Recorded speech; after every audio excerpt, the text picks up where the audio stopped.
This Sunday, the 9th of October, will be 60 years since Uganda got its independence in 1962.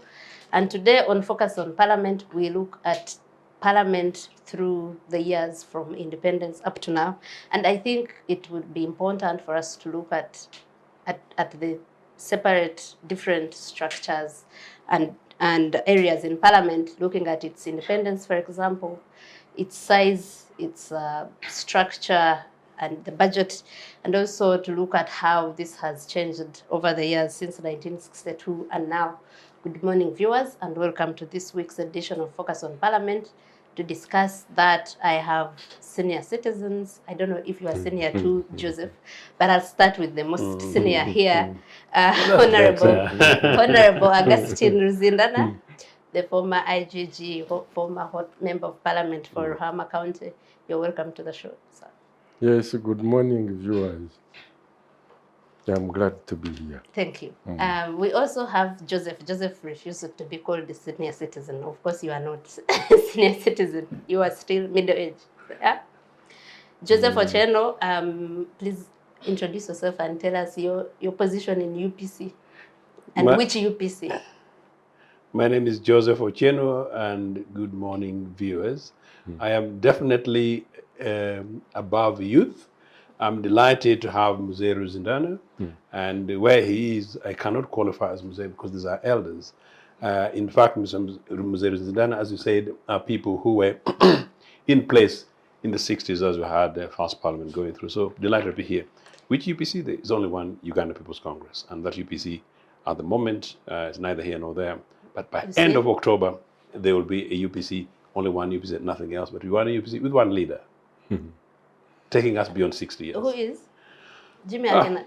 No, Jimmy is not leader of the party. The Court of Appeal ruled against him, actually, exactly 2 years ago, this time, but he's still occupying that office. So this is Olaro Tun, is the leader? The Olaro Tun was the last elected leader of the party, handed over to Joseph Bossa. Since we're discussing democracy policy, just quickly, handed over to Joseph Bossa. Joseph Bossa unfortunately died, whom they had given it to Walubiri temporarily. Elections took place. I won. It's not resolved. It's in court, but I hope it will be resolved in the course of this year. Also, you were supposed to be the current.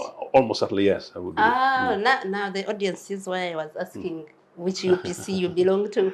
But let's get into the discussion about Parliament. And I'll start with Honorable Ruzindana here.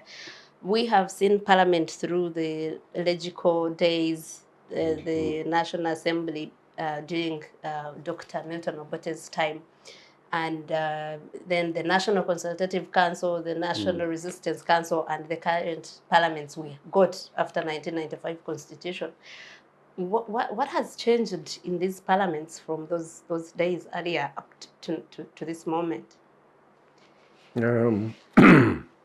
Well, really not much has changed in the sense that the setup of parliaments has been the same. The roles are said to be the same. The composition has changed over time. Some have been elected and some were not elected. And I participated in the election of Parliament in 1980 and the subsequent ones. But otherwise, the role of Parliament, this is something that has been inherited. During the colonial days, most of the ordinances were passed in the UK. Eventually, they had a structure here, the legislature, regionally and representative, with the colonialists. Eventually, they put a few Asians. Eventually, they put some Africans.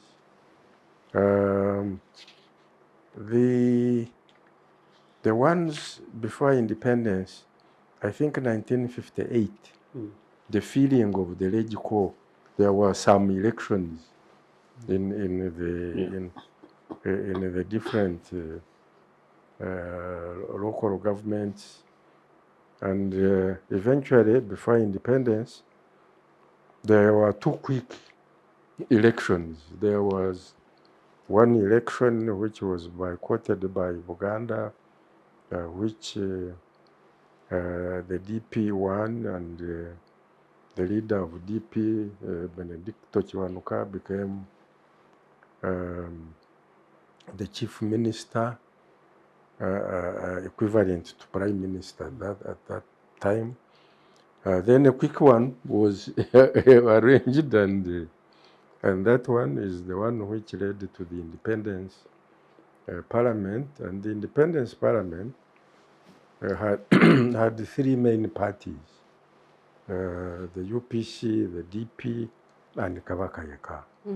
And Kabaka-Yeka and UPC formed an alliance that led to the post-independence government, led by Prime Minister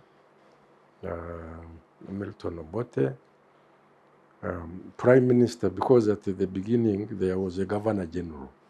The governor, immediately after independence, there was a Governor General, and through the alliance of UPC and Kabaka-Yeka, the Governor General was replaced by a ceremonial president who was Kabaka Mutesa of Uganda, and then Prime Minister Obote. So at that time, we had a parliamentary system, not like we have now, a presidential system, or even subsequently, all the subsequent ones were presidential systems. But immediately after independence, it was a parliamentary system.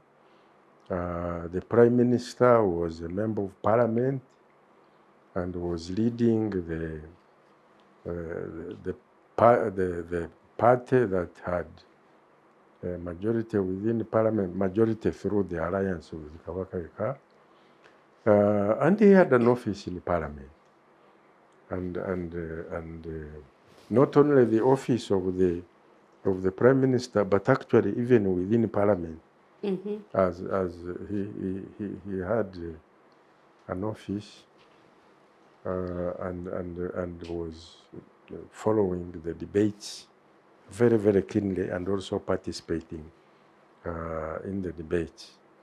That one subsequently, the initial arrangement eventually was replaced by a presidential constitution, which came through a controversial process, and the president ended up in exile. The Kabaka of Uganda, who was also president, ended up in exile, and the prime minister assumed the presidency and became an executive president. And the setup we have, even if the constitutional arrangements have changed, follows those sorts of arrangements with an executive president and then a parliament. But because of the way those arrangements came, the independence of parliament from the executive has really never occurred. It has never occurred. The president needed a pliable parliament, and since then, parliaments, although formally independent by constitutional arrangements, have been quite pliable. The subsequent one after Amin, the ANC, was an arrangement from outside the country in Moshi, where exile groups met, and a parliament was formed from the various exile groups, and it was the National Consultative Council, and its chairman, the chairman became speaker, and they were quite powerful. So the president, the first one, was overthrown by them within 68 days. They installed another one, who Binaisa, who was also overthrown. He lasted a little longer, and then the military commission came into place. But the military commission, what Ugandans have never understood, is that there was a presidency of 3 eminent Ugandans.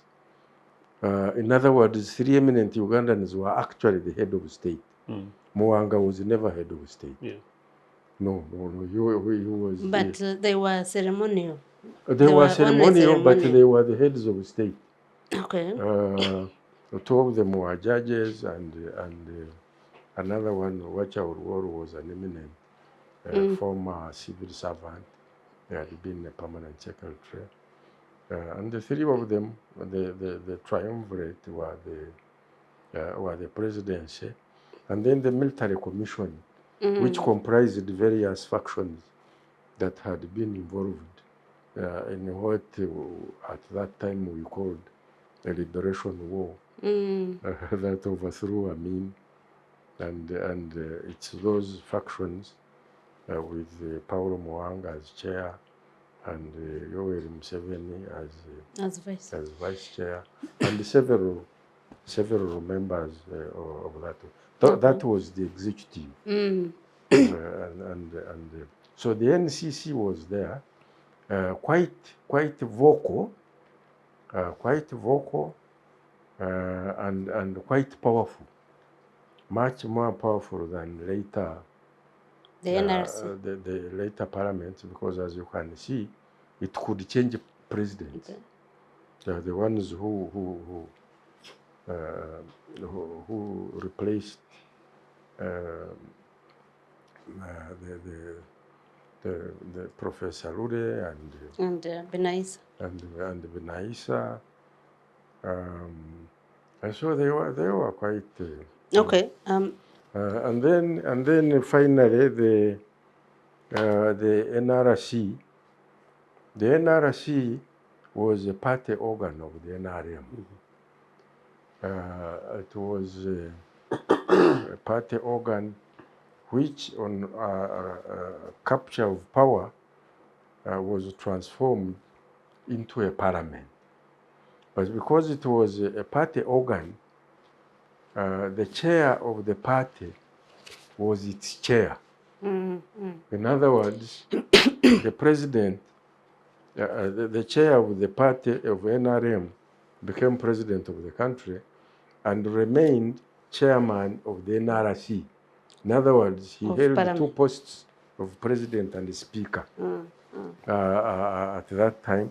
But in practice, the vice chairman, Moses Chigongo, was actually the actual speaker on the day-to-day management of the NRC. The Bush one was enlarged. It was fed from the districts by a process of indirect elections. They were not one person, one vote. There were various electoral colleges that enlarged that NRC, and that NRC was succeeded by the parliaments that have come from the Constitution of 1995.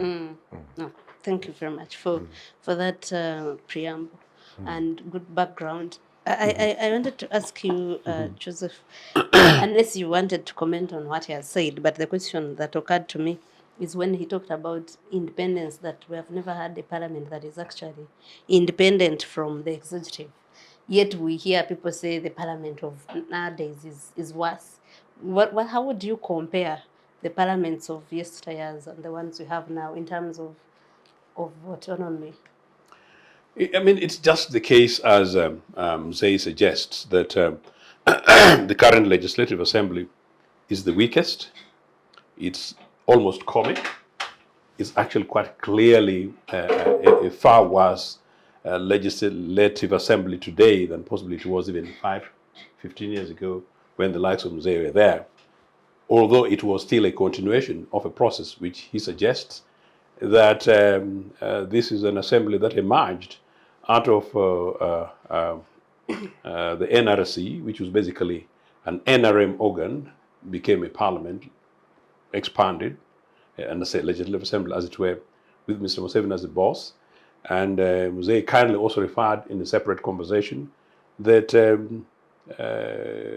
while we have that parliament, the overall organ that controls this parliament is headed by its chairman and president and commander-in-chief, who also commands the high command, which is the army organ, and the military organ by and large controls the system. So basically, you'd see that minus other political parties coming in, it's much more entrenched dictatorship and it's presenting itself today than at any one time. So that makes it sort of really the worst in that sense. But in 1967... I'll give you context. No worries. I wanted to ask a question related to that.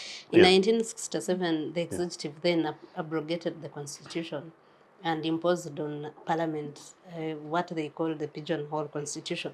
How was, because that Parliament did not resist something as controversial as that. You cannot compare that Parliament with what we have today and with the background of the existing Parliament. I wanted you to help us with the comparison. Yeah, but I'll give it context. Yeah. Starting really quite clearly, the nearest assembly is 1958, the Legico.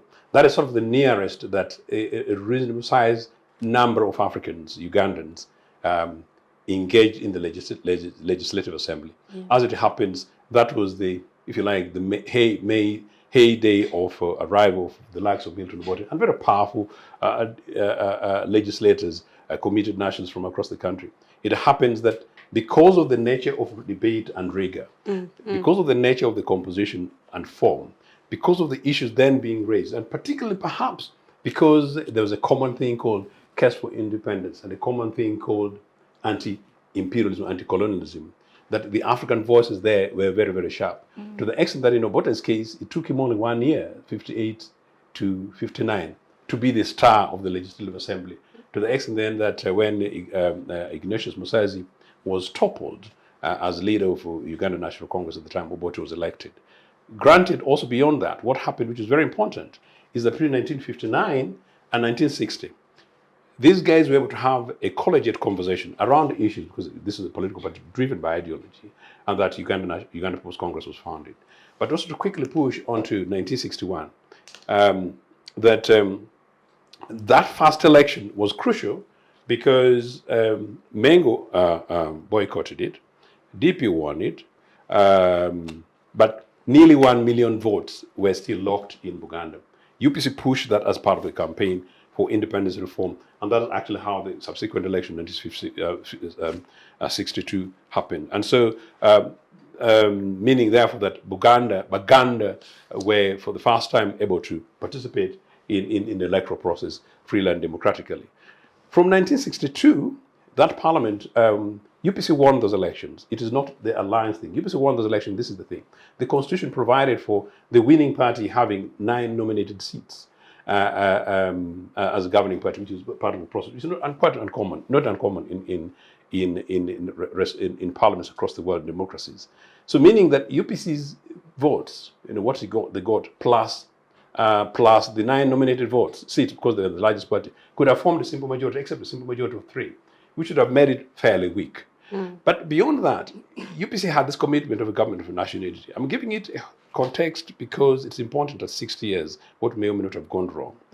The UPC leaders were able to put on table that you guys, let's have a government of national unity where DP, KY, and UPC sit together so that we're able to marshal out common big issues, where there's a lost county, whether or not we get rid of the Governor General, the status of Mbale, whether or not in Bugiso or Bukedi, or the position of other kingdoms, and some of the other challenging things that were.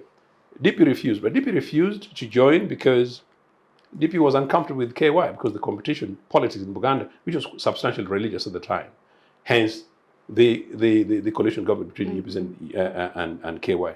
The coalition was a result of failure of DP or refusal of DP to join, not because it was a trick between UPC and KY.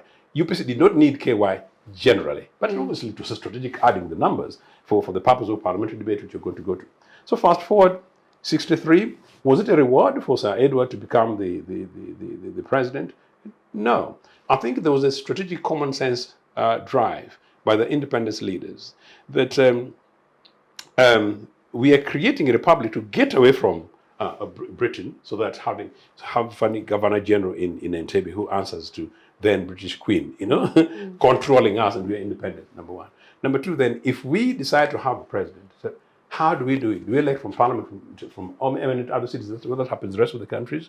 Then it was suggested that should be amongst ceremonial kingdoms. The issue then, which king or which leader becomes first? In UPC central executive position, it was fair that Ugandan leadership takes it first. To seek the dilemma at the beginning of this, UPC's vice president, who was then the king of Busoga, Nadiope, was the vice president of UPC, and they wanted the leadership. So there was a competition in parliament to the extent that the vice president of UPC was backed by a DP in a meeting in Barara, and UPC officially was supporting Sir Edward. And so obviously Sir Edward won because UPC had the votes, and that's how that came. But fast forward to 1967 that we're trying to talk about. 67 pigeonhole constitution that you refer. It was an outcome of all these other contradictions up to 1966, where central government had been threatened by its own president, where the position of Buganda within the Republic of Uganda was at stake. The idea then was this experiment wasn't working, hence making Republican. Now, should we have had a Constituent Assembly? Perhaps. Should we have had a discussion when, actually, during the national crisis, which in 1966, the then Prime Minister had the decision of whether to call for an emergency rule in Buganda or not, and it couldn't? No. Other than calling it a pigeonhole constitution, it is far better than what brought NRA to power, because NRA came to power by the gun. These are parliamentarians who were elected democratically with a mandate to debate. The format is neither here nor there. But then, since we are all talking about parliaments, I would want to say, Mzee Ruzindana, that between actually up to 1966, the quality of parliamentary debate was excellent. And I'm not taking a lot of your time. When the question of the gold scandals came in, how the opposition managed to shake the government with this parliamentary majority was huge. And that's where I'm taking you to. So the issue then is, it may even be about numbers, but maybe it's about quality of debate, to the extent that for me I've challenged the current opposition leaders in parliament, that you may even be 90, but how you tackle national issues, how you tackle the majority of the executive. This happens in other parliaments, in democratic parliaments, where a minority issue could even come from a very minority political party leader. You persuade in consultations, in debate, in rigor, in expression issues. Link it to the citizens and their interests. And you'll find that, well, if I am pushing for a situation in which you want climate change to be at the top, I don't necessarily have to come from a majority political party. And that is the quality of parliament that we're trying to talk about. In that, we will be representing people. Okay. And that is, by and large, what seems to have been got lost. The clarification I'm going to make is that I didn't want you to make a comparison between how the parliament in 1967 had come into existence. I just was looking at how the constitution was imposed on them, and it wasn't the parliamentarians, that's their jobs. And how parliament did not resist that, a constitution that they just told them you find it in your pigeonholes, and that was not discussed in terms of looking at the independence of parliament. They were given drafts. Was it ever there? Is it something that has eluded us for, since we got independence? Is there a moment you can say that this particular parliament was actually very independent, and that was the context within which I asked that question? If I may make some clarification. Yes. There were many compromises at that time. You see, before independence, there was a Lancaster Conference, which was a sort of national dialogue, but chaired by the colonialists, by the British. And a number of compromises were made. One of them was about the status of Buganda. And Buganda had wanted to become independent. And actually, you may have noticed a few years ago, Buganda started celebrating its independence on 8th not on 9, because they actually did have a ceremony on 8th for independence of Uganda, 1962. And there had been within Uganda a desire for independence of Uganda. So the independence constitution contained a special status for Buganda as a semi-federal state and several other states, Ankole, Busoga, Bunyoro, Toro, the kingdoms. They had entrenched and the constitutional arrangement, and they had governments within them, actually with ministers and parliaments and so on. So the changes of 66, 67 upset a lot of those arrangements. And that's why eventually you have got kingdoms abolished. It wasn't just the kingdoms, it was also their federal status that was abolished. And so the king, who was president, and other kings were abolished and so on. But the parliament was active. And even if, the abolition of the kingdoms was by an act of parliament. And there are acts providing for example, the princes who were supposed to succeed their kings, and those were there. So the parliament was indeed active, arising from having been active before independence. The pre-independence time was an active period when people became agitating and heavy and very politically conscious. yes. And this consciousness was carried over into parliament and so on. So there were many things happening at the same time, and many arrangements, particularly the constitutional arrangements of the independence period were actually abrogated, like the status of Buganda, of the other semi-federal states, and so on. And so and of course, the major thing that was done was that actually the elections which were due were postponed, and the parliament declared itself with a new term, without seeking the mandate of without the people. seeking the going for elections and so on. And so I don't think we needed to go into the details of that historical period, but you can see lots of things happening at the same time, leading to what is happening within the executive. Several ministers were arrested, and so on. Within the parliament, several leading people were accused of corruption, involvement in gold, and so on. but that's some detail we can't go into. But that changes the governance system, constitutional arrangements put in place for the changes that had taken place. The chaotic situation that took place also raised the role of the army. It didn't only overthrow the president and the Kabaka, but the part it was playing in politics was raised, and that eventually led to the coup of 71, because the army commander had come up, and any contradiction between the army commander was with the head of state, and the head of state eventually was overthrown, and in the process also there was no parliament from that time. Not only parliament, no local governments, no councils for municipalities, nothing. Yeah. Okay. Let me come to you on the issue of the size of parliament. At independence, we had about 82 members of parliament. Yes. And right now we have 529. And in 1980, we had only 126. Yeah. So my question is, this exponential increase, has it come with effective representation? The census of 59 gave Uganda 6 point something million people. The census of 69 showed 9 point something million people.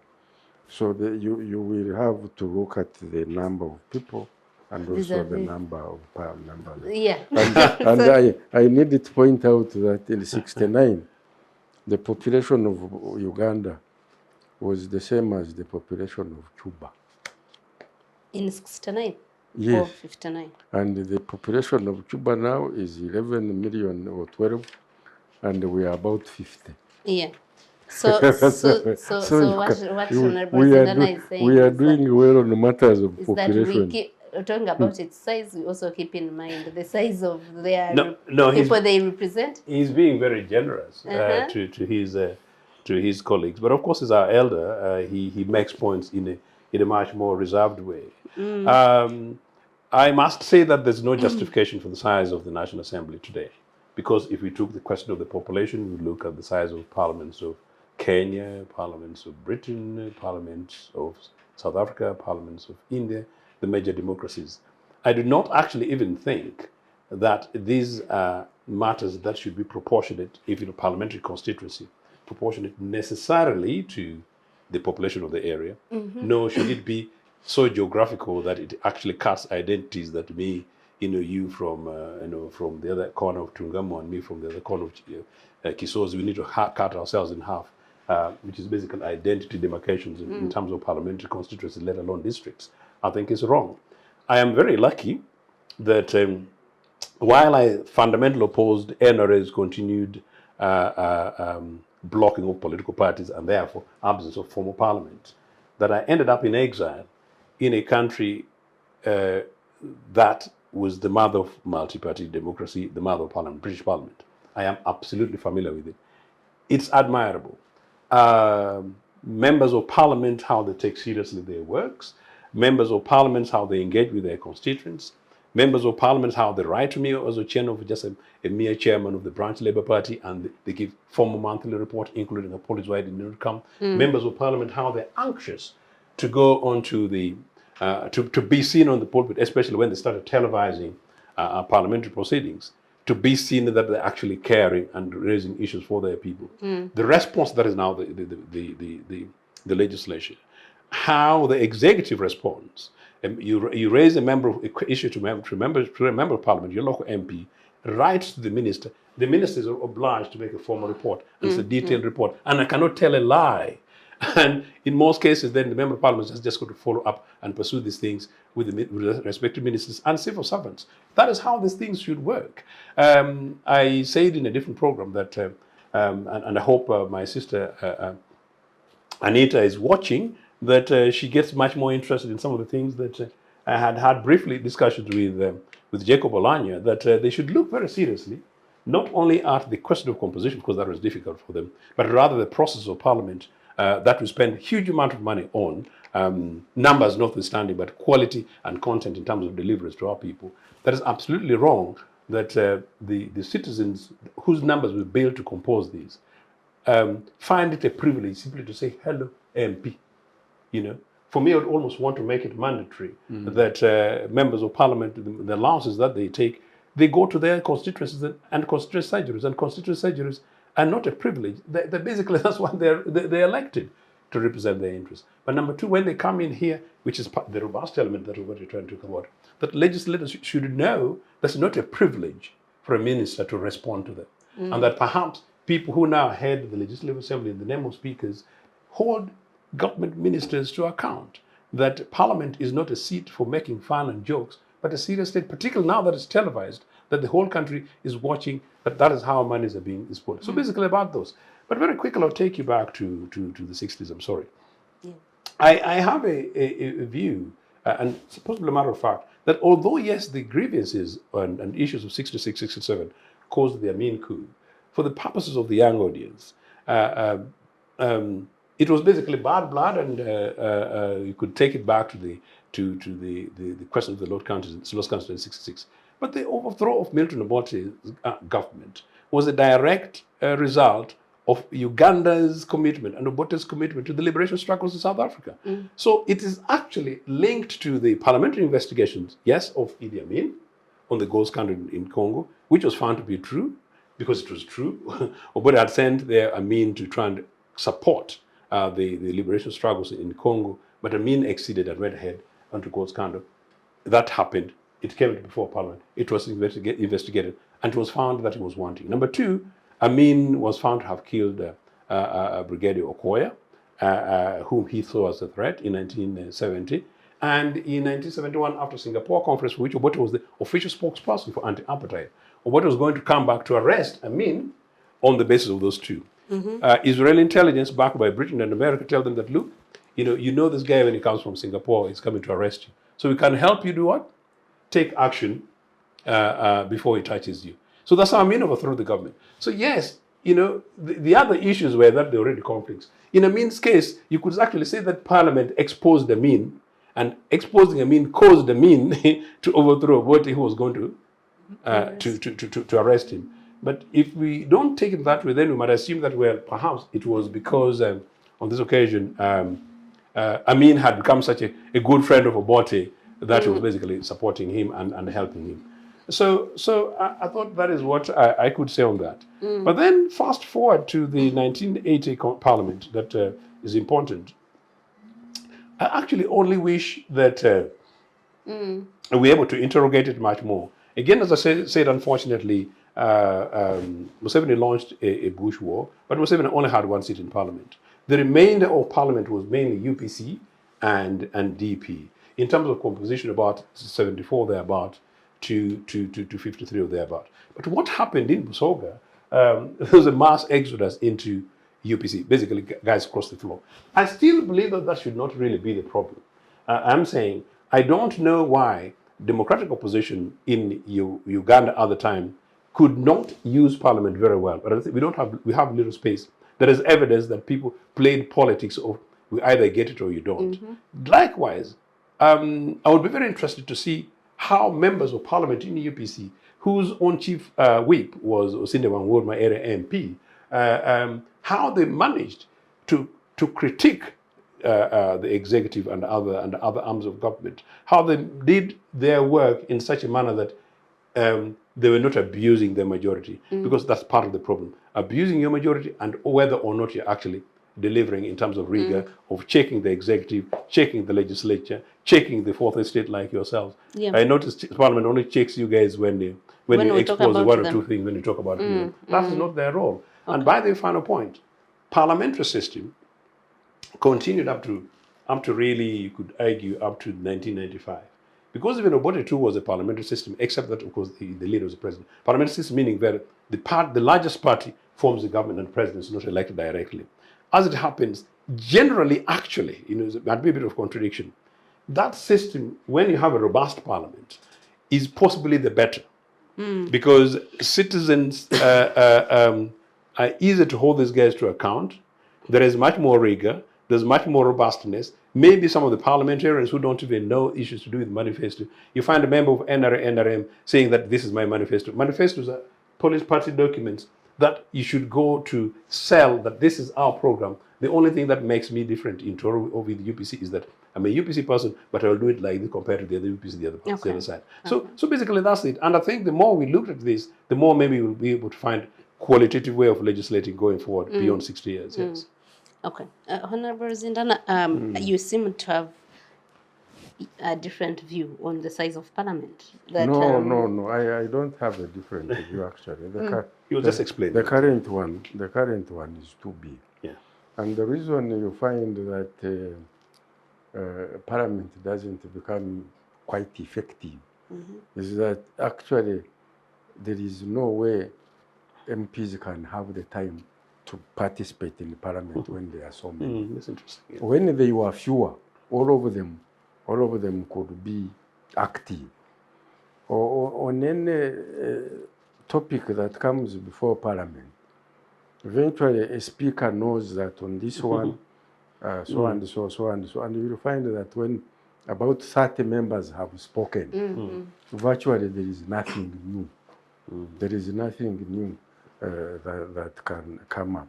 And so you'll find of the 500 plus, I suspect there will be more than 200 members after 5 years who have not actually actively participated in the plenary. They may participate in committees and so on. And partly that is because of size. The other one is that because there are so many, usually members of parliament acquire some expertise in some areas because too many things come before parliament. But with such a large number, many of them will not acquire any expertise because they don't participate in plenary and so on, and even probably committees. Even committees must be very big now. So the size matters. The size matters, and I want to go into the merits or demerits of but the main thing that runs through all these parliaments is that virtually all of them have performed the function of making laws. But when you come to the oversight function, for example, they are all virtually very weak. You find the post-independence one with that the investigation of the gold scandal and so on. They were, but the subsequent ones, well, virtually all of them, you find the most important issues of the area actually don't become matters of parliament. Because even the post-independence one, you will see that when this new constitution comes and they pass it, they don't go into why the problems occurred between the center and Uganda, for example, and the various issues that came. And subsequently, the next one is the post-1980. And you will find they were also discussing the budget and all this and so on. But the main thing was the security area, the war that was going on. And you will not find a very serious input of Parliament. Parliament taking issue with the government as to how, as to what was happening within the country. Parliament passing resolutions as to whether there should be peace talks or there should be whatever and so on. And subsequently, this is the same. This is the same. Even in the current large parliaments, they are passing legislation of various types. But for example, the main issues of the day, the economic situation, for example. The economic situation now, the security situation facing ordinary citizens, the employment problems facing young people, and so on, forcing many of them now to be going into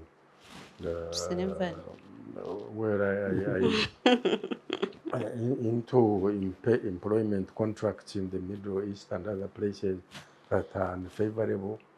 These are not really being addressed. And this runs through the threads of most of these parliaments. And the reason is that the parliaments have not succeeded in becoming independent. They have been subservient to the executives of the time. It's not that this one is a new version of NRC. It is a new version of NRC. But even the other ones were versions of the political setup that was there at the time. And that is what runs through the thing, that parliaments have been emasculated. Their roles cannot be played robustly A lot of parliaments, members of parliament are attempting to also to deliver services of various. Become a local charities. No, even roads. Yes. Some trying to repair roads and bridges here and so on. And then becoming NGOs of some sort. The roles they play at weddings, at funerals, paying school fees of children and so on. So their roles as traditional legislatures, this is not being played. Okay, so when you say that the lack of independence and not addressing the pertinent issues runs through, my mind takes me to the 6th Parliament. We've heard a lot about it being robust. And was it any different, or the movement system granted a little more independence, but even then, for example, this current one and I think the last one, the election of the speaker was a process even watched by the president? By the public. But it was of interest by the public. No, ours in the movement system was virtually an executive appointment. In fact, our first post 95 constitution, the Honorable Wapakaburu was removed from being speaker to Secretary General of the party, and at that time called NPC, with just remaining with the status of speaker. So that it was a department like any other department of government runs through. It runs through. You saw now the last year appointments were virtually first decided within a party caucus, and how it would be done, and that was what was done by Parliament. So that is a thread that runs through the subservience of Parliament to the executive. And since we are talking about independence concerned two types of sovereignties: the sovereignty of the state and the sovereignty of the people. The sovereignty of the people is the one that should have been represented by Parliament. Now, the Parliament, these parliaments, all of them, have not actually represented the sovereignty of the people. No, the sovereignty of the state overruns all of them. Okay. Let's take a short commercial break. I'll return to you. I saw you had many things to respond to Honorable Ruzindana about. We'll be right back after a short commercial break. Digital rights are those human rights and legal rights that allow individuals to access, use, create, and publish digital media, or to access and use computers, other electronic devices, and telecommunication networks. Digital rights include a right to freedom of expression, information and communication through technology, a right to privacy and data protection, a right to credit for personal works, a right to universal and equal digital access, a right to identity, a right to anonymity, a right to be forgotten, and a right for protection of minors, among others. The state's digital rights are frequently violated through various unfair actions, for example, blockage of websites and social networks, theft of credentials, unauthorized use of people's data for personal gain, privacy intrusion, online censorship, arrests and intimidation of online users, internet blockages, and the proliferation of laws and regulations that undermine the potential of technology to drive social, economic, and political development worldwide. It is hence every citizen's responsibility to respect rights of other digital users and to speak out or report to the responsible parties when one's rights are violated. Welcome back from that break, and we're glad you stay with us on Civic Space TV. The show is focused on Parliament. We still have Honorable Augustine Ruzindana and Joesph Ochieno, the UPC prominent member and soon to be president when their rank was. So I wanted to ask you to come in. I saw you itching to respond on at many stages of Honorable Ruzindana's submission. I think the main one was when he talked about these parliaments being departments of the governments, and then saying that even the previous ones, it was the case. No, by and large, he is to an extent, and it's very important. As I said, it's always a pleasure to have. I can't emphasize this enough. That although our audience are predominantly young, that's important that we have elder statespeople like Mzee Ruzindana to share their experiences. And for me, who comes sort of in the middle, it's just my commitment to ensure that we go deeper in terms of what the underlying issues are. And for that, I would say that actually the first parliament, as it were, by and large, was the first parliament post-independence was extremely robust. One, because the three-party elements, although it was possibly a coalition government, the KY interest still applied. And that's maybe some part of the problem. And it worked to the extent that the gold scandal was sufficiently and well investigated, although in many cases driven by opposition desire to break the state. It worked, and the conversations were very robust there. I must say that actually the arrest and detention of ministers, while it may be perceived as a wash of the democratic system, I want to say that it was the beginning of some of the intolerance where people in political spaces, when they lose a debate, an argument, or an interest, they want to take shortcuts. Those guys who had been arrested were linked to assassination attempts and coups, and it's been proven true that actually the assassination attempt on Milton Obote in 1969. And that is important. But fast forward then to come to 1980 Parliament.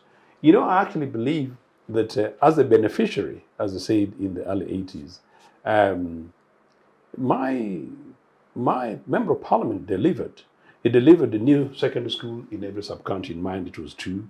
They delivered improvements in health services, because we talk about what these guys do. These guys generally did the work, and number one. But number two, of course, they're delivering on party manifesto, in which case all these services that were provided, regardless of whether or not the constituencies which were UPC leaning, which is something that maybe NRA needs to learn, that delivery of service should not necessarily be in constituencies where you have the majority vote. But I want to say, though, that, and yet against that, maybe one of the things that narrowed the competitiveness was DP got substantially compromised in 1980. DP chose one leg in the bush with Museveni and another leg in Parliament. And so, very important question, was there evidence that there was a conversation in the National Assembly, this is what happened? Obote writes on his notes on concealment of genocide in Uganda, that even the leader of the opposition, he asked Paul Semogere that they should be guided to go and visit Luwero, where Museveni was, and he declined. So it was a very partisan, politicized thing. And I think it's an indictment on DP that you go to the National Assembly, you're supposed to check a government parliamentary proceeding, but you know very well, like the Rangers would say, you're in Parliament basically for show, but you're actually pushing through the gun. Maybe those are the lessons. So Obote 2 Parliament, where the Democratic Party should be doing much more of that, they didn't do it enough. But in terms of the UPC guys, of course, they had a national program to deliver, and they did. So, meaning delivering to the people from that point of view. But number two, the question of security. I don't accept that between 1981 and 1985, there was general insecurity in Uganda. There was insecurity in Luwero and parts of Kampala because Museveni was fighting the bush. So I'm not sure it should necessarily be that, but the politics was polarized because you can actually grant that by 1985. Northern Uganda was in a concentration camp. These things changed only within the last 10, 15 years. But it should not negate some of the points that Mzee is talking about many of this parliament. Maybe it would be unfair to judge NRC in terms of their performance. If they're a one-party state parliament for which political parties were barred, and there was basically one agenda, it was likely to be very difficult for many of these legislators who were seeing personal merit politics and patronage. It was imperative that they would look at what is Chigongo saying, what is Museveni saying. But when you have a competitive assembly, which is sort of roughly where we are at the moment, that's where I would say I would be much more harsher. So I want to repeat, before multipartism, I would understand some of these legislators looking behind their back because it was an assembly of patronage.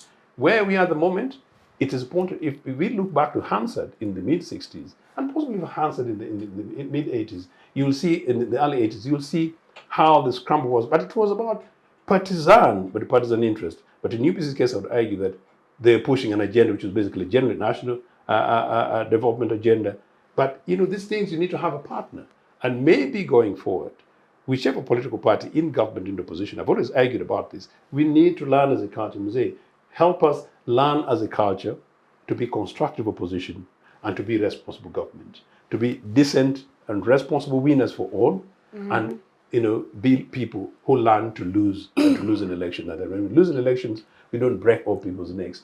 We wait for the next, and then we have a conversation and we critique in terms of our records and program. Why did voters not vote for us? But of course, at the end of the day, in many cases, many of these guys come to the parliament not necessarily having won, but they won through shortcuts. I'm a victim of that. But maybe going forward, we are going to see something different. But you see, what I was talking about, if you look at the Parliament of the 60s, DP was in opposition. Yeah. And at some time, the opposition virtually ceased to exist. There were about 3 members of DP. Yeah, some cross. All the others had. Even Kavaka Yaka, which was in alliance with the UPC, they also crossed. So eventually, you had. So these things are not new. When we eventually, you crossed. In the current situation, you find people who are elected on the opposition side, and when they are in parliament, you can't know where they are. Where they belong. They are virtually with the. And just heard from you now. In the 1980 parliament, that was the same. In fact, the Busoga MPs, all of them crossed from, and that actually undermined the role, the role of parliament as an institution, and individual members of parliament as members of parliament. It's a thread through. It's a thread. It's meaning. Why were they going to the ruling party? Because the ruling party, it's not just about benefits to the constituents. No. The ruling party, you will find, was already mute as part, seeing itself as part of the executive. I wanted to ask you to also your view on the election of the speakers of parliament coming from, generally, from the independents. Yeah.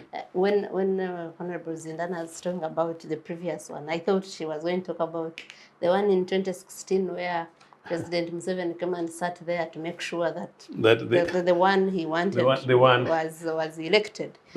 So when you look at how it is before that, really, there was an understanding as to who. As to who should be. I am very, very critical about that. I have said severally, and I hope it's a culture that changes. I think that is possibly amidst all these other challenges, because some of them are contradictions, and Mzee might end up just point scoring in terms of political terms, which you don't want, in terms of the issues, meaning our own views and opinions about these things, in terms of parliament broadly and some of the historical things. But one thing is clearly factual, that the Speaker of Parliament should be the chairperson of Parliament, quote, the father, mother of that household assembly. That person, by and large, should be independent. Independent, not necessarily that they don't belong to any political parties. In other democracies, and I would get back to Mother Britain, I don't like that word, back to Britain.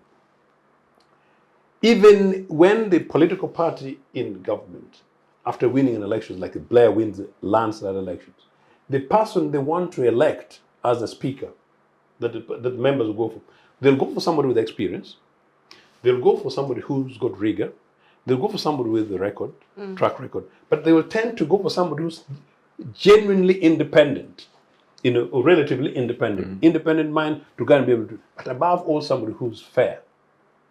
That is what the job of a speaker is, to play that referee of the assembly. And number one. Number two, actually, most parliaments do it in such a manner that it is possible perhaps for the speaker not to come from the governing party. Now, when I had a conversation about these things last year, because it was fairly toxic, people thought I was being simplistic, that, okay, no, give it to another political party and then make it constitutional. Not necessarily. If you believe in the rigor and independence of the assembly, and particularly like in the NRA system at the moment, where you have this vast majority, surely once in a while you should be able to loosen this. But if you're in general interested in building institutions, there would be no reason why you don't have a speaker from another political party, because that is the nearest opportunity to allow the assembly to have rigor. And that's why the oversight chairpersons tend to come from other political parties. So I've actually argued that actually in the last yes. Although there have been conservative governments, Yes. the speakers have been from the Labour Party. That is true. That's true. The previous one and even the current one. In Kenya, the speakers cease to be members of constituency members. Yeah. For example, Wetangula has become the speaker, and there is going to be a by-election in his constituency. Which In- is in- what would indeed, and indeed I say promote the indeed. impartiality. And in fact, so therefore, the speaker in UK Times, which is basically what the Kenyans are following, they don't get subjected to parliamentary vote. So they focus on this. They take the country, they take the job, they take the lead job of being the, what is really supposed to, and they take it seriously. And they try to do it as much independently as possible. But I think part of the problem is that in these democracies, and I don't see it yet in Uganda recently, people know that there is life after parliament. People know there's life after government. People know that your party, whatever organization, will come to an end and will second fiddle. But also people know, most importantly, the citizens are watching. The citizens are watching. Something I want to say very quickly. The current mother of British Parliament, meaning the longest-serving female member of Parliament, is my area member of Parliament and a friend. And your area member of Parliament? My area member of Parliament in where I live when I go to London. I have worked with her. I've gone to her surgeries, helped. I was a constituency chairperson two times. All sorts of these things. I have never been to her home. I don't know where her home. I know I have a rough idea. There's no need. Your colleagues, you do these things. Parliamentarians. If anything, they come to my place and I make tea and we have discussion on political issues. So I'm trying to push the conversation a bit away. Maybe here legislators are a class apart, maybe they're a class apart, and maybe these parliamentary things are a bit of a mini business, maybe it's a little bit of a mini profession. I actually generally don't know. But my hope, and I hope that I lead UPC and have conversations with other political party leaders. These are one of the things that I genuinely hope that we're able to change, both internal as a political party, but also across political parties, to help our citizens. And so this should really not become a partisan question, a partisan debate. Because unless we do it, in 20, 30, 40 years' time, this country will just be going round. There is, of the four arms, the legislature, the judiciary, the executive, and you guys, the fourth estate. In my opinion, the legislature, because by virtue of its composition, as Mzee said earlier, it's really, really the most important organ. Parliament in Britain sacks prime ministers. Although the system is that by and large parliamentarians sort of have a vote now, it's been spread, but by and large, they influence who becomes the leader. Why? Because you cannot take a leadership position, and thankfully I'm coming from a seminar elsewhere in having a discussion about different organizations and communities. You can't take a position of leadership and run with it and forget the people whom you serve. Okay, thank you very much. I had wanted us to come to when we was discussing size of parliament, it comes with the size of the budget as well.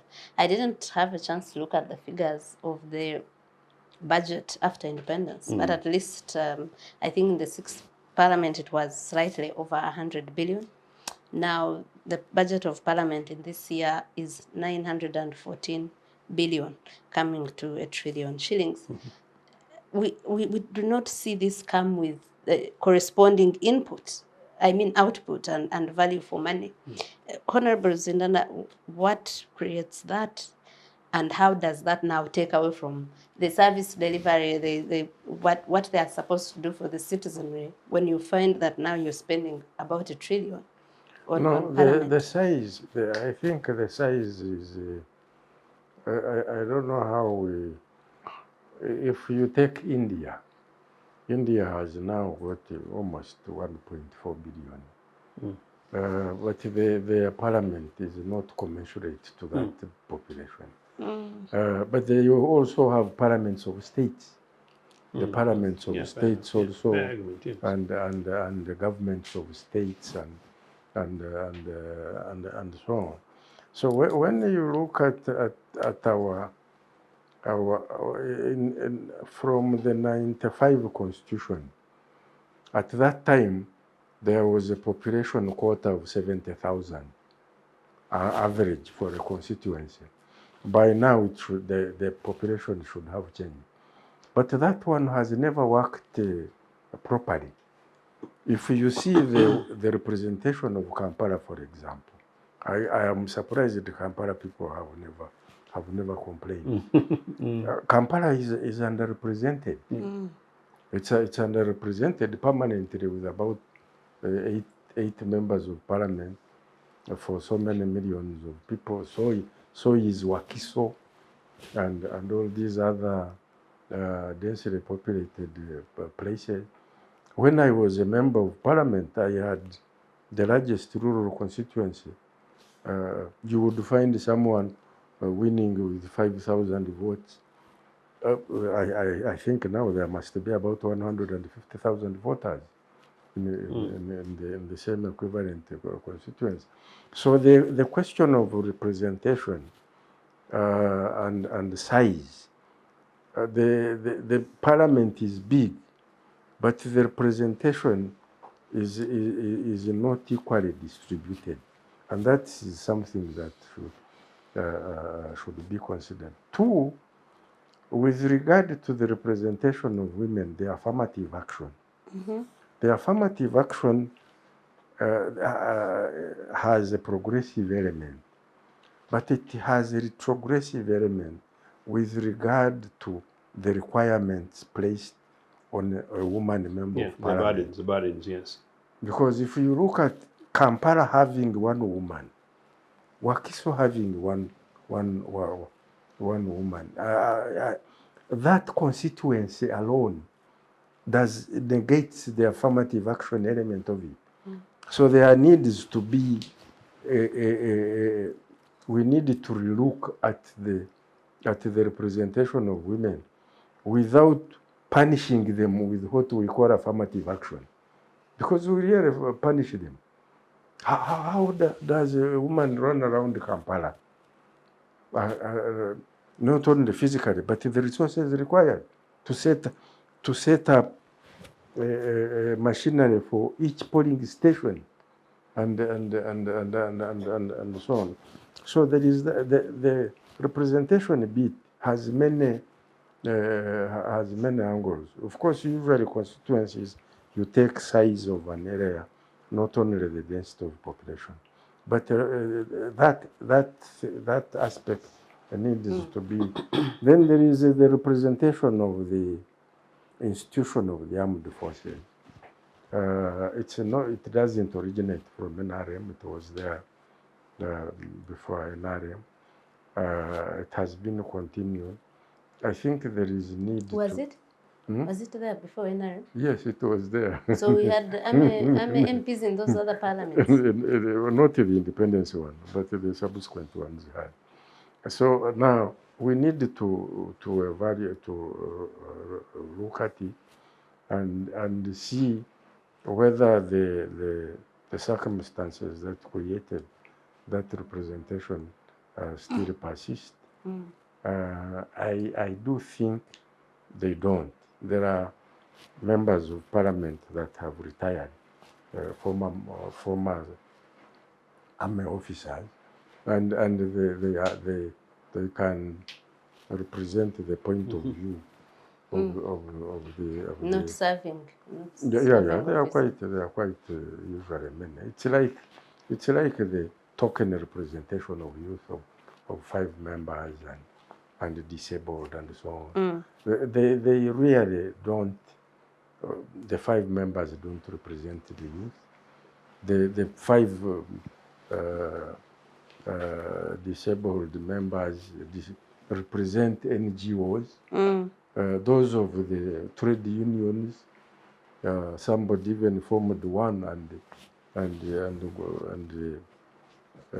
delinked from Notu and formed a union and got an MP. These ones needed to be looked at.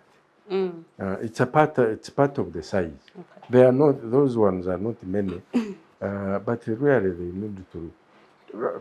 What can the youth MPs show that how have they represented the youth? How have the women MPs actually represented the women? We need to increase the representation of youth and of women, but not in the manner it is being done now. Okay. Yes. Yes. When I was actually referring to my other friend in the British Parliament, I was actually trying to build onto that. But I don't know her home. The problem is composition in terms of representation, which I'll come to. But the other is the politics of patronage. Maybe perhaps we're blaming Parliament too much. It is simply that the regime in place in the last 36 years has not delivered the services that is required. As I said, whether or not Ugandan War was an efficient member of Parliament, I would possibly not know. I managed to meet him a few times. But as I said, I would go to Nagongera dispensary and health facilities were there. I saw the schools that were founded.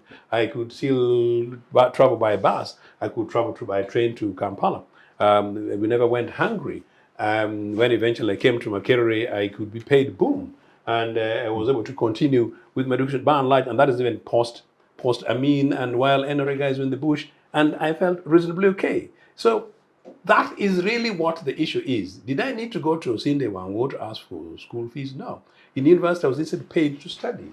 Did I need to go to him to do what? To get money to go and buy medicine? Medicine was in Nagongera. So point really is this. Representation on what? These guys should be doing the jobs that they should do in terms of oversight. I still fundamentally believe that the constituency that Mr. Wangwo, who happens to be is now late colleague, friend. My friend. The constituency has now been divided into 6 different parts, maybe 6, maybe soon becoming 10.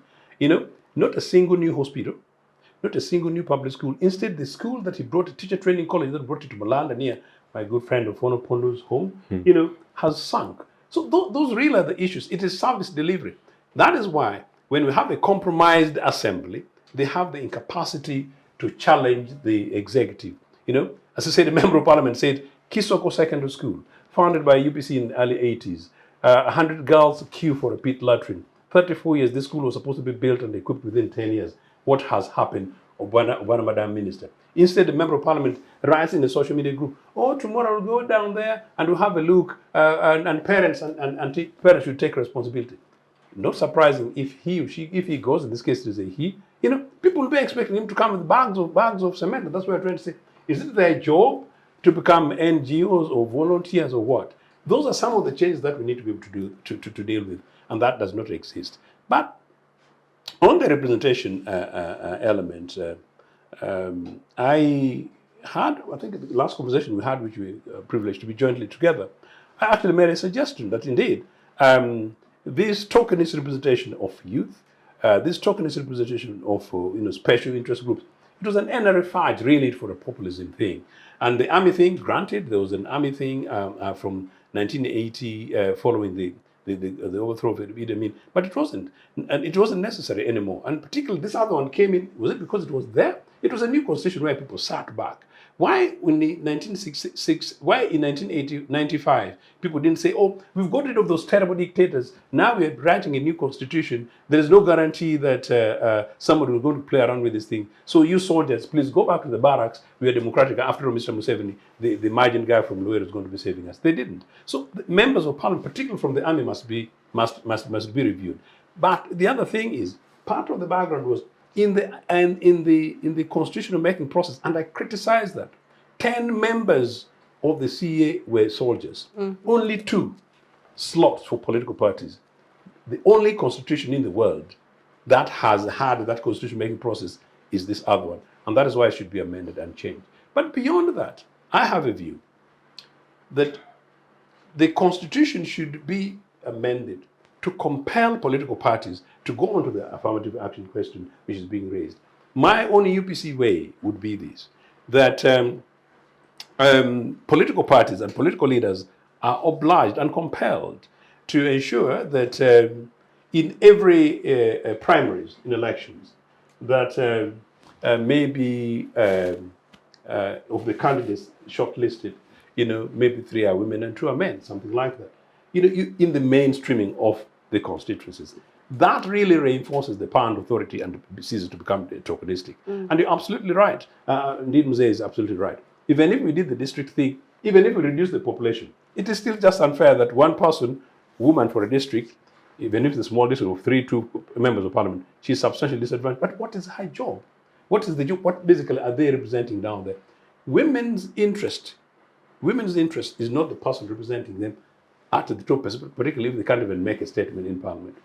Their interests are health, their interests are education, their interest that there's a guarantee for their children, their interest is that actually they've got security, their interest that there's a possibility that they'll have food, their interest is that there's safe water, their interest that there's electricity. Those are the key basics, and security. And as I said, I told that another program, a young, beautiful lawyer like you, was killed the other day off here in Kampala, going off from work, banged, life lost, where moved from wherever it was to Mulago. The first people to arrive there should be police and paramedics. You can't take somebody who's bleeding down there, drugged by whatever. Paramedics to check her. We could just have saved that young lady. These are the fundamental issues that need to be addressed. And so therefore, in so doing, Parliament knows its role to check the other people. What have you done since 1989 when the Nagongera Road was supposed to be tarmacked? You ask an MP. MP's job is to ask, where are the Minister of Works? What can you explain? Kind of stuff. So the more we mainstream this, the more we realize that we can trim the size of Parliament, reduce, possibly even these affirmative positions, but the affirmative position gets entrenched. I was a net contributor to the UPC Constitution for mainstream youth and women in the Constitution, meaning therefore 62% of positions in respective positions are for youth and women. You just do that. Party conference in the Labour Party, good example here. If your constituency has got 2 delegates, one of them must be a woman. And I will do that in UPC. If your constituency has got 3 delegates, 2 of them must be women. You mainstream, that is what you do, rather than putting tokenistic numbers. So Honorable Ruzindana, trying to look at it from the Parliament's after independence, has the issue of gender representation, the women, has it improved? Although there are still those problems. It has sort of improved, but in the previous program, I had talked about the issue of electoral system. And I find that the electoral system we have, the first past the post one, is not the one suitable for us. The one suitable for us would be proportional representation system, and it has got its own problems. Like all systems, none is perfect.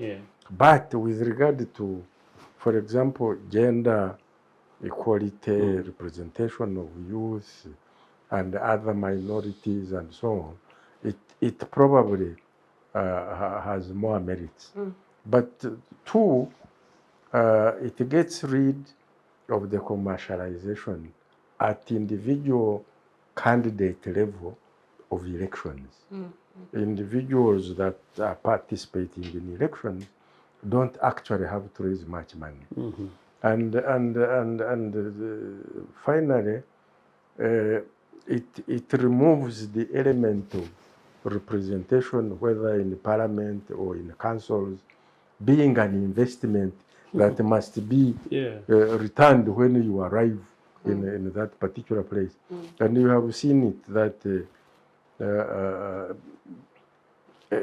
because of the amount of money that are spent, really these people must recoup the money that they have spent, and they try by all means, and and including in lots of cases actual corruption. A member of parliament is a person that should not be corrupted, but because of the types of things they go through, you find they are doing it, and so we've got to rethink. Everyone quarrels with commercialization. Commercialization is because of the system. And in the UK, originally members of parliament were not paid a salary. That's why parliaments were starting in the afternoon, that a member should have a profession where he could be earning a living, and then they go to parliament in the afternoon and late evenings and so on. Eventually they generally bring specialist skills. And eventually they are now paid and so on. But a member of parliament is not expected to earn a living from the role of being a member of parliament. He's supposed to. But now people are looking for representation as a job. And a lifetime job. as a job. So looking at and not only in the parliament, even councils. Even council, even Yala. Of course. I mean, how? A job in Arusha. I know how much money people spent to secure those Yala positions. Yala things. Yes, and that ended certain people's hopes and expectations. Of course, there were 28 contestants and only 9, and of course even the process was controversial. But I don't know if you want to say something in response what he's saying. No, not really much. Not really much, except actually just to add something that I forgot, which is the point raised about the composition and parliament deliveries. Actually, this is not a matter only for Parliament. As I said, it's really the governance system. Because if local councils did their jobs, local government did their job, many of these other service things that we're trying to talk about are things which are provided by local government. And now that we have this very big government, and in fact, I remember when I think about India, we have this big government, we have district of council 5, council 3, council 2, council 1, there is even council Nyumba Kumi, 10 people, now with the parish model kind of stuff. The issue is about how much services are delivered. And these things have been done like that. Why are we duplicating many of these other things, creating positions for, if you can call it, elites, including local village elites, but when in reality, the issue is about services. We are compromising these people, as Mose says, instead of getting them to hold government and departments to account, they are holding these things as a survival thing for them. And I think that's just the real contradiction. The good news is that it can actually change. My view is that it should take leadership from the top, politically conscious leadership by the guys in power, but it should also take leadership from the various political opposition parties to begin to show, not only to say that we want change, but to show substantively what and why. We take this conversation to the country, including on the question of the elections, for instance, with Yala. It's extraordinary what we saw in the National Assembly the other day. It's a shame. Actually, I don't think Muse's grouping, I have criticism, but I don't think your grouping would have shown some of those things that people go ahead and play this fun, including the punching. But one of the things that it also showed maybe about the electoral system, one of the things in the electoral system, in the UPC, at any next elections for Iyala candidates, now leaders, because we might stop on Mr. Museveni and his team, leaders use some of these things in even smaller political parties as centers of patronage. Iyala elections, if you're going to be a candidate, you don't criticize the boss because the boss has got you in place. But your UPC didn't criticize him, but they were left out.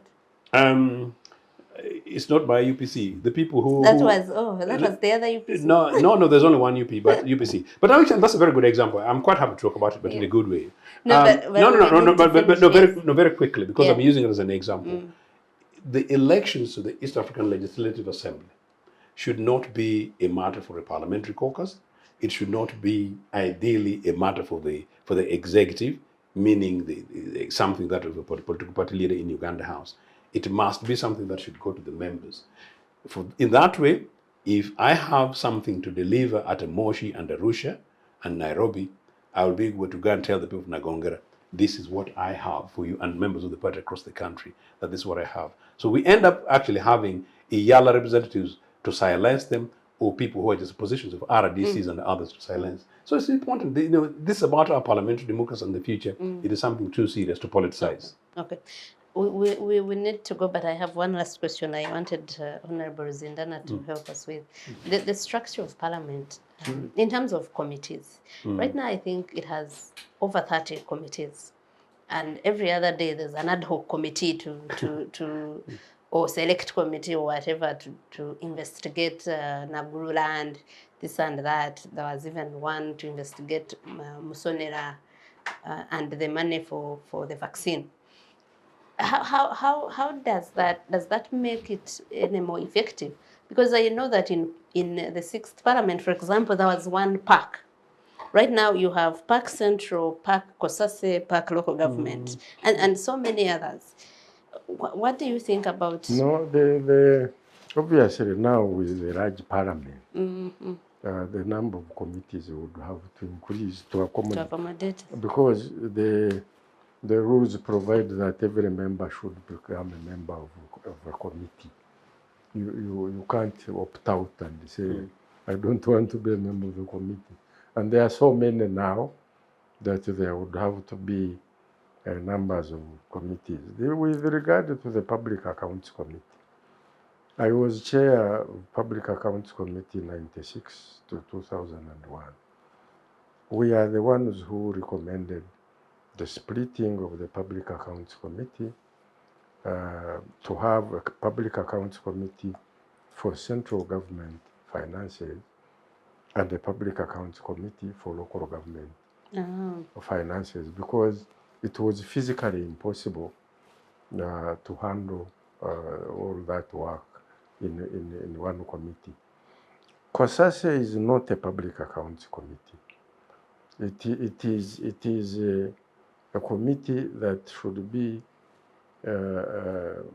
supervising and getting reports on the activities of public enterprises and the public bodies. It does not, because those are audited by their own auditors. The audited reports of those do not go to COSASE. And unlike the Public Accounts Committee and the local government committees. Now, besides the parliamentary park on local governments, districts also have got their own parks, except they have a problem of where to report.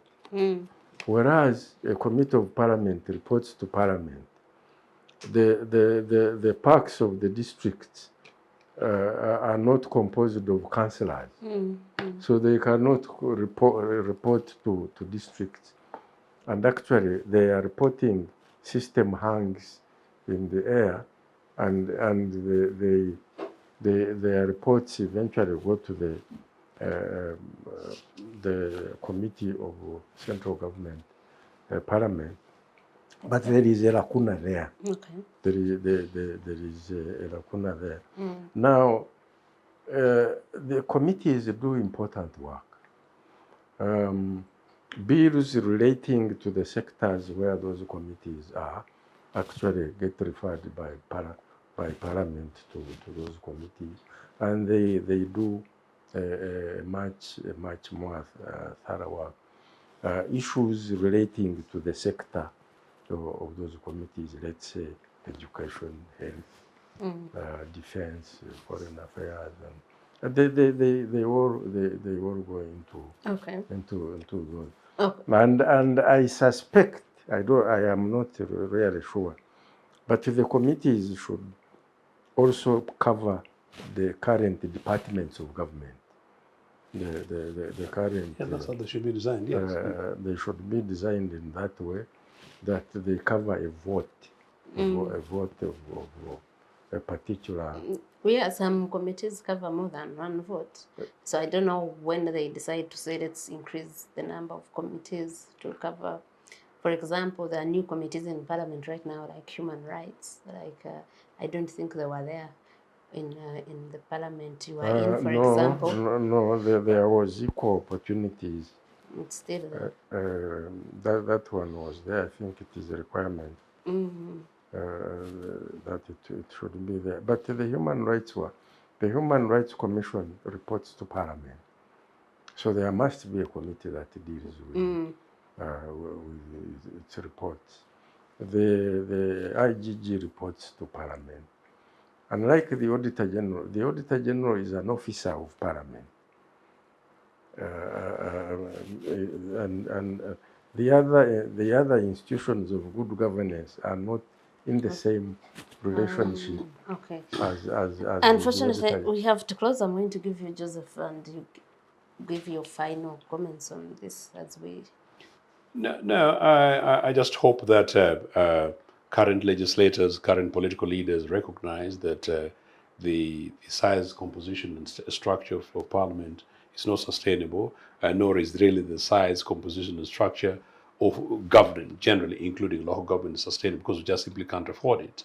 But beyond that, the sooner we're able to review how we carry out our political processes in terms of delivering service for our people, the more we shall be much more prudent in terms of how we spend, how we allocate resources, how we carry out oversight, whether or not in the Legislative Assembly or indeed we ordinary citizens, to make sure that, well, after 60 years, we can begin to look towards a new set of systems in which the government that we thought, the power that we thought were given to the people, have got genuine representatives who go down there to basically deliver for them. I mean, the quick example that we're giving about the size of parliamentary committees.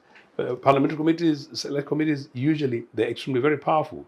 And one other thing, I don't know from my experience if there is any bill that reached committee stage and couldn't pass. In most parliaments, they reach committee stage. So these guys do serious scrutiny, and in others you prepare them, and if you're not satisfied them, it doesn't pass. But here, because it's an instrument of the executive, committee stages then become sometimes a matter of for formality. And yet committee chairpersons, they are powerful positions, they're privileged positions. In many cases, either they're former ministers or people who are preparing to go ahead and take positions as ministers. And in most cases, they're usually also extremely respectable members of the Legislative Assembly. Thank you very much. Thank you, Honorable Ruzindana, for making it. If I may comment on that, I think committees do important work. Yeah, of course, yes. And they go into lots of details and so on. Yes. For bills and whatever is within their jurisdiction. But what I wanted to say as my final work is that the role of Parliament needs to be re-examined. The role of Parliament has basically traditionally three functions: the making of laws, representation, oversight. But in countries like ours, also conflict resolution is important. And in a country where we have lots of conflicts, we are conflicted. The situation in which we are is that there are conflicts all over the place, and Parliament should not wait for petitions. Yeah. They should look into. Sometimes you see people, you read of people having been arrested in a manner that violates the law. I have seen a minister complaining about the manner of arrest and so on. You find areas where there are shortages of food. It's not that they should only ask about the minister in the Prime Minister's office about such things. No, there are lots of if you look at the education and health, the mushrooming private education facilities and health facilities is because of the dysfunction of the government ones, and you don't see people, members of parliament raising. There was a young lady who didn't speak English very well, who talked about a school in her constituency. And they were only laughing about her English, not about the fact that she had raised a substantial issue about a school in her constituency. Yes. So the roles of And the one who kneeled for her hospital in Bugiri, which turned out to be another. But anyway. Thank the you, roles of gentlemen. parliament are quite important, and the members of parliament must understand them and carry them out. Thank you very much. Thank you, gentlemen, for being part of the show. Unfortunately, we've had to end it here. It was really nice. We could go on and on, but we will be back next week with a focus on parliament. Have a nice weekend.